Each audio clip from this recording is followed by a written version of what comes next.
ಸಾಮಾನ್ಯವಾಗಿ ಚಿಕ್ಕ ಮಕ್ಕಳು ದೊಡ್ಡವರು ಎನ್ನದೇ ಅಸ್ತಮಾ ಎನ್ನುವ ಒಂದು ಸಮಸ್ಯೆಗೆ ಅನೇಕರು ತುತ್ತಾಗಿರ್ತಾರೆ.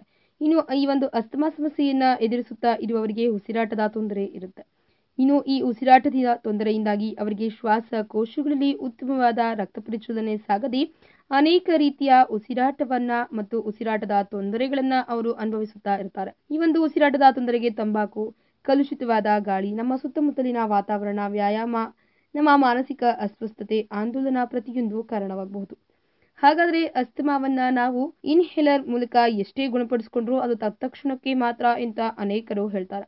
ಹಾಗಾಗಿ ಇದೀಗ ನಾವು ಹೇಳುವ 3 ಸಿಂಪಲ್ ವಿಧಾನಗಳನ್ನ ಬಳಸೋದ್ರ ಮೂಲಕ ಅಸ್ತಮಾಗೆ ನೀವು ಶಾಶ್ವತ ಪರಿಹಾರವನ್ನ ಹೇಳಬಹುದು. ಇಂದಿನ ಕಾಲದಲ್ಲಿ ತಲೆಸ್ನಾನ ಮಾಡಲು ಸೀಗೆಕಾಯನ್ನ ಬಳಸುತ್ತಿದ್ರು. ಈ ಸೀಗೆಕಾಯನ್ನ ಪ್ರತಿನಿತ್ಯ ನಾವು ಸ್ವಲ್ಪರ ಮಟ್ಟಿಗೆ ನಮ್ಮ ಹೊಟ್ಟೆಗೆ ಸೇವಿಸೋದ್ರಿಂದ ಅಸ್ತಮಾ ಸಮಸ್ಯೆಗೆ ಗುಡ್ ಬೈ ಹೇಳ್ಬಹುದು. ಬಾಳೆಹಣ್ಣನ್ನ ಗೋಮೂತ್ರದೊಂದಿಗೆ ಸೇರಿಸಿ ಸೇವಿಸೋದ್ರಿಂದ ಅಸ್ತಮಾ ಕಾಯಿಲೆಯಿಂದ ನಾವು ಆದಷ್ಟು ಮುಕ್ತಿ ಹೊಂದಬಹುದು. ಈ ಸುಲಭವಾದ 3 ವಿಧಾನವನ್ನ ಅನುಸರಿಸಿ ಅಸ್ತಮಾ ಸಮಸ್ಯೆಗೆ ಗುಡ್ ಬೈ ಹೇಳಿ. ಈ ವಿಡಿಯೋ ಬಗ್ಗೆ ನಿಮ್ಮ ಅನಿಸಿಕೆ ಹಾಗೂ ಅಭಿಪ್ರಾಯಗಳನ್ನು ನಮ್ಮ ಕಮೆಂಟ್ ಬಾಕ್ಸ್ ನಲ್ಲಿ ತಿಳಿಸಿ. ಈ ವಿಡಿಯೋನ ಲೈಕ್ ಮಾಡಿ, ಶೇರ್ ಮಾಡಿ ಹಾಗೂ ಮತ್ತಷ್ಟು ಆಹ್ಲಾದಕರ ಮತ್ತು ಆರೋಗ್ಯಕರ ಸುದ್ದಿಗಳಿಗಾಗಿ ನಮ್ಮ ಯೂಟ್ಯೂಬ್ ಚಾನೆಲ್ ಅನ್ನ ತಪ್ಪದೇ ಸಬ್ಸ್ಕ್ರೈಬ್ ಮಾಡಿ.